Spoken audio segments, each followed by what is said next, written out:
வணக்கம். என் பேர் சரவணகுமார். நான் ஒரு கம்ப்யூட்டர் இன்ஜினியர். ஆனால் என்னோடய ஆம்பிஷன் வந்து பைலட் ஆகணும். அதுதான் என்னுடைய ஆம்பிஷன். ஸோ அதனால் நான் வந்து சைடில் வேலை பார்த்துட்டே இருக்கும்போது சைடில் வந்து ஃப்ளையிங் கோர்ஸ் ஜாயின் பண்ணி என்னோடய commercial pilot licence, multi engine rating plus instrument rating plus ATP CTP course plus Boeing 737 800 simulator learnings இதெல்லாம் நான் வந்து கற்றுக்கிட்டேன். ஸோ என்னோடய ஆம்பிஷனை சேஸ் பண்ணுற போது நான் வந்து ஒரு சேனல் ஆரம்பித்து all around the world about aviation plus என்னோடய ஃப்ளையிங் எக்ஸ்பீரியன்ஸை ஷேர் பண்ணலான்றதுக்காக இந்த சேனல் ஆரம்பிச்சிருக்கேன். ஸோ இந்த சேனலில் இதை பற்றி தான் பேச போகிறோம். இன்றைக்கான கண்டென்ட் வந்து பார்த்திங்கன்னா வந்து Jeju air crash in South Korea. So அதை பற்றி தான் நம்ம பேச போகிறோம். வாங்க நம்ம வீடியோக்குள்ளே போகலாம். டிசம்பர் 30 2024 ஜேஜு ஏர் 176 பேசஞ்சர்ஸ் ப்ளஸ் 6 க்ரூ மெம்பர்ஸோட கிளம்பி மியோன் இன்டர்நேஷ்னல் ஏர்போர்ட் சவுத் கொரியாவில் இருக்கிற ஏர்போர்ட்டை நோக்கி போயிட்டு இருந்தது. அப்போது take off plus approach plus cruising, so இந்த 3 ப்ரொஃபைல்லையுமே வந்து எந்த ஒரு பிரச்சனையும் இல்லாமல் அந்த பிளேன் ஆஸ் பிளான் போயிட்டு இருந்தது. ஆனால் லேண்டிங்கில் தான் வந்து பேர்ட் ஸ்ட்ரைக்னால் கேப்டன் கோ அரவுண்ட் இனிஷியேட் பண்ணி செகண்ட் லேண்டிங் அட்டம்ப்டில் வந்து அந்த பிளேன் வந்து கிராஷ் ஆயிடுச்சு. அது கிராஷ் ஆனதில் 179 பேர் இறந்து போயிட்டாங்க. 2 பேரை மட்டும் காப்பாற்றிருக்காங்க. இதுதான் ஓவராலாக நடந்ததுக்கு. இதை நம்ம டீட்டெயிலாக பார்க்கணும் அப்படின்னா என்னன்னா, லேண்ட் பண்ண வரும்போது மியோன் இன்டர்நேஷ்னல் டவர் கண்ட்ரோலர் வந்து கேப்டனுக்கோ இல்லை பைலட்க்கோ வந்து பேர்ட்ஸ் ஆக்டிவிட்டியை பற்றி அவங்க வார்னிங் கொடுத்துருக்காங்க. அவர் சொன்ன 3வது நிமிடத்தில் கேப்டன் வந்து அக்னாலேஜ் பண்ணிட்டாங்க. அக்னாலேஜ் விட மேடே கால் பண்ணியிருக்காங்க. என்னென்னா பேர்ட் ஸ்ட்ரைக் ஆகிருக்கு அவங்க பிளேனில், அதனால் அவங்க கவர்மெண்ட் இனிஷியேட் பண்ணியிருக்காங்க. ஸோ கவர்மெண்ட் இனிஷியேட் பண்ணி சில நிமிடங்கள்லேயே வந்து மறுபடியும் அவங்க லேண்ட் பண்ண ட்ரை பண்ணியிருக்காங்க. ஆனால் இந்த வாட்டி ஆப்போசிட் ரன்வேல லேண்ட் பண்ண ட்ரை பண்ணியிருக்காங்க. ஸோ ஆப்போசிட் ரன்வேல லேண்ட் பண்ணும்போது என்ன ஆயிருக்குன்னா, அந்த பிளேன் லேண்டிங் கியர் எக்ஸ்டெண்ட் ஆகாமல் பெல்லி லேண்டிங்கில் போய் டச் டவுன் பாயிண்ட், அதாவது இங்கே பார்த்தீங்கன்னா இதுதான் வந்து அந்த ரன்வே, அசியூம் பண்ணிக்கோங்க ரன்வேன்னு சொல்லிட்டு. ஸோ இதுதான் வந்து எய்மிங் பாயிண்ட் சொல்லுவாங்க. இது வந்து touch down point. Touch down பாயிண்ட்லேருந்து ஒரு 200 ஃபீட் தள்ளி தான் வந்து இந்த பிளேன் வந்து டச் டவுன் ஆகிருக்கு பெல்லி லேண்டிங்கில். அது அப்படியே டேரெக்டாக போயிட்டு இங்கே இருக்க கான்க்ரீட்டில் ஸ்பீட் கண்ட்ரோல் பண்ண முடியாமல் போய் கிராஷ் ஆயிடுச்சு. ஸோ இது வந்து இப்படி தான் கிராஷ் ஆகிருக்கு.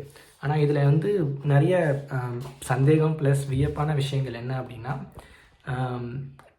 கோ அரவுண்ட் போன சில நிமிடங்கள்லேயே ஏன் மறுபடியும் இன்னொரு லேண்டிங் அட்டெம்ப்ட் பண்ணணும் அப்படின்றதான் பெரிய கேள்விக்குறி. ஏன்னா வந்து இந்த மாதிரி பேர்ட் ஸ்ட்ரைக்ன்றது ஏவியேஷன் வேர்ல்டில் ரொம்ப காமன் சொல்லலாம். ஏன்னா அதுக்காக பைலட்ஸும் நிறைய ட்ரெயின் பண்ணியிருப்பாங்க. ப்ளஸ் வந்து பிளேனும் அதை அந்த மாதிரி தான் டிசைன் பண்ணியிருப்பாங்க. அந்த மாதிரி பேர்ட் கிராஷ் எல்லாம் வந்து டிஃபெண்ட் பண்ணுற மாதிரி தான் பிளேனுடைய டிசைனே இருக்கும்.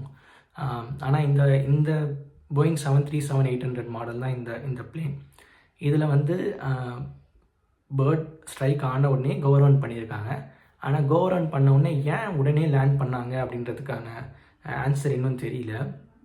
ஏன் அப்படின்னா, இந்த மாதிரி பேர்ட் ஸ்ட்ரைக் ஆகிடுச்சுன்னா மோஸ்ட்லி இன்ஜினில் தான் அந்த பேர்டு வந்து அடிபட்டிருக்கும். ஸோ இன்ஜினில் அடிபட்டதுனால இன்ஜின் ஃபெயிலியராக இருக்கும். கண்டிப்பாக இன்ஜின் ஃபெயிலியர் ஆனதால் ஹைட்ராலிக் ஃபெயிலியர் ஆகியிருக்கலாம். அதனால தான் லேண்டிங் கியர் எக்ஸ்டெண்ட் ஆகும் இந்த பிளேனில். ஸோ இன்ஜின் ஃபெயிலியர்னால் இன்ஜின் ஃபெயிலியருக்கான செக்லிஸ்ட்னு ஒன்று இருக்கும். ப்ளஸ் மறுபடியும் கோ ரவுண்ட்லேருந்து லேண்ட் பண்ணுறதுக்காக ஃப்ளைட்டை வந்து கான்ஃபிகர் பண்ணணும். ஸோ அதுக்கு ஒரு சீக்வன்ஸ் ஆஃப் ஸ்டெப்ஸ் இருக்கும். அந்த செக்லிஸ்ட்லாம் ஃபாலோ பண்ணணும். ஸோ செக்லிஸ்ட்னால் என்ன அப்படின்னா, நம்ம பிளேனை எந்தெந்த ஸ்டெப்பை எப்பப்போ பண்ணணும், அதுக்கேற்ற மாதிரி பண்ணால் தான் அந்த பிளேன் வந்து சேஃப்டியாக ஃப்ளை ஆகும். ஸோ அதுதான் செக்லிஸ்ட்டுன்னுவாங்க. ஸோ அந்த செக்லிஸ்ட்லாம் நம்ம வந்து முடிக்கிறதுக்கு கண்டிப்பாக கொஞ்சம் டைம் எடுக்கும். ப்ளஸ் இந்த பிளேன் வந்து போயிங் 737 800 இதில் வந்து ஃபியூல் டம்பிங் சிஸ்டம் இல்லை. ஸோ ஃபியூல் டம்பிங் சிஸ்டம்னா என்னென்னா, இந்த மாதிரி எமர்ஜென்சி லேண்டிங் பண்ணும்போது தேவைக்கு அதிகமான ஃபியூலை வந்து பைலட்ஸ் வந்து வெளியேற்றிடுவாங்க. அது வந்து ஃபியூல் டம்பிங் அப்படின்னு சொல்லுவாங்க. ஸோ இந்த பிளேனில் அந்த ஃபீச்சர் இல்லை. ஸோ அதை எப்படி வந்து அந்த தேவைக்கு அதிகமான ஃபியூலை வந்து எப்படி வந்து வெளியேற்றுவாங்கன்னா, ஃப்ளை பண்ணி தான் வெளியேற்றுவாங்க. ரொம்ப நேரம் ஒரு வட்டம் அடித்த மாதிரியே ஃப்ளைட்டு பறந்துகிட்டே இருக்கும். அது ஏன் அப்படின்னா, தேவையில்லாத ஃபியூலை வந்து வெளியேற்றுறதுக்காக தான் அது மாதிரி பண்ணுவாங்க. ஸோ அது மாதிரி ஏன் பண்ணுறாங்கன்னா, பிளேனோட வெயிட் கம்மியாச்சுன்னா லேண்ட் ஆகும்போது அதை கண்ட்ரோல் பண்ணுறதுக்கு கொஞ்சம் ஈஸியாக இருக்கும். ஸோ அதனால தான் வந்து ஃபியூல் வந்து டம்ப் பண்ணிடுவாங்க. ப்ளஸ் பிளேனில் வந்து ஃபியூல் கம்மியாக இருந்தாலும் எதனால் அது இடித்தாலும் இவ்வளோ பெருசாக வெடிக்காது. ஏன்னா பிளேனில் ஃபியூல் இருந்தால் தான் வெயிட்டு ப்ளஸ் அது ரொம்ப ஃப்ளேமபிள். அதனால் வந்து ஃபியூலை டம்ப் பண்ணிடுவாங்க இந்த மாதிரி எமர்ஜென்சி லேண்டிங் பண்ணும்போது. ஆனால் இதில் வந்து பார்த்திங்கன்னா அவங்க ரொம்ப வேகமாக செயல்பட்டுருக்காங்க. இதை வந்து அசாடியஸ் ஆட்டிடியூட் சொல்லுவாங்க. அதாவது இம்பல்சிவிட்டி அப்படின்னு சொல்லுவாங்க. என்னென்னா think first and then act. இது வந்து பைலட் லேர்னிங்கில் ஒரு டாப்பிக்கே இருக்குது, அசாடியஸ் ஆட்டிடியூட்னு. இதில் ஒன் ஆஃப் த ஆட்டிடியூட் வந்து இம்பல்சிவிட்டி. ஸோ இதில் வந்து அவங்க ரொம்ப வேகமாக லேண்ட் பண்ண ட்ரை பண்ணது ஏன்னு தெரியல.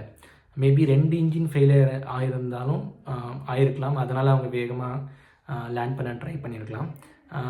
அது மட்டும் இல்லாமல் இந்த பிளேனில் வந்து அவரால் ஸ்பீடு கண்ட்ரோல் பண்ண முடியல. ஸ்பீடும் ஏன் கண்ட்ரோல் பண்ண முடியலன்னா அதுவும் ஹைட்ராலிக் ஃபெயிலியர் தான் காரணம். ஏன்னா ஒரு ஃப்ளாப்ஸ் டெப்ளாய் பண்ணல, ப்ளஸ் ஸ்பீட் பிரேக் போடல, ப்ளஸ் வந்து ரிவர்ஸ் த்ரஸ்ட்டு ஒரு சைடில் தான் ஒர்க் ஆகிருக்கு. ஸோ கண்டிப்பாக ஒரு சைடில் வந்து இன்ஜின் ஃபெயிலியர்னால அதுவும் ஸ்டாப் ஆகிருக்குன்னு நினைக்கிறேன். ஸோ அது flap plus speed brakes or ரிவர்ஸ்னால் என்ன அப்படின்னா, ஸோ இதுதான் வந்து ஏரோப்ளேனுடைய விங்ஸு.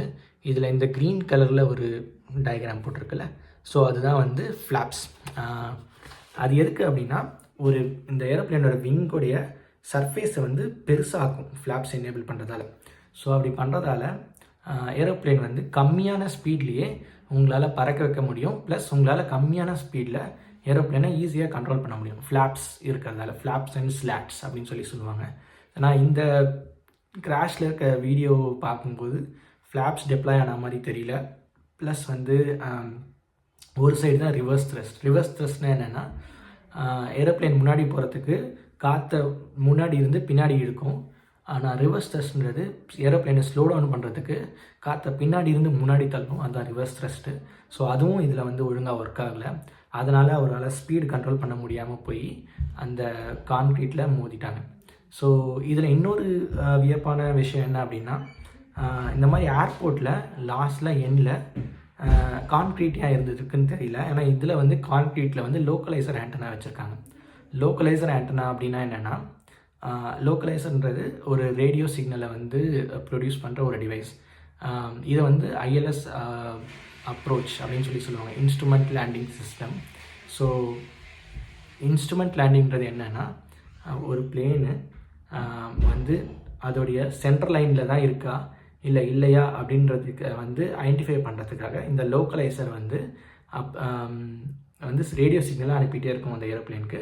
அதுக்கேற்ற மாதிரி அந்த பிளேன் வந்து நம்ம சென்ட்ரல் லைன்லேருந்து எவ்வளோ தூரம் தள்ளி இருக்குது, லெஃப்டில் தள்ளி இருக்கா ரைட்டில் தள்ளி இருக்கான்னு வந்து பைலட்ஸும் ப்ளஸ் ஆட்டோ பைலட் ஃபீச்சரும் அதை டிட்டர்மைன் பண்ணி அதுக்கேற்ற மாதிரி பிளேனை வந்து ரன்வேக்கு சென்ட்ரல் லைனில் வந்து ஃப்ளை பண்ண வைக்கிறதுக்கு அது யூஸ் ஆகும்.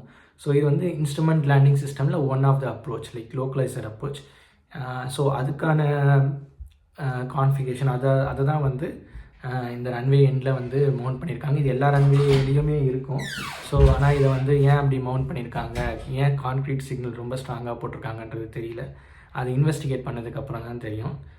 இதை பற்றின நிறைய இன்ஃபர்மேஷன் வரும்போது நான் இன்னொரு வீடியோ போடுறேன். மறக்காமல் இந்த வீடியோ உங்களுக்கு பிடிக்கும்னு நினைக்கிறேன். மறக்காமல் லைக் பண்ணுங்கள், ஷேர் பண்ணுங்கள், சப்ஸ்கிரைப் பண்ணுங்கள். நன்றி.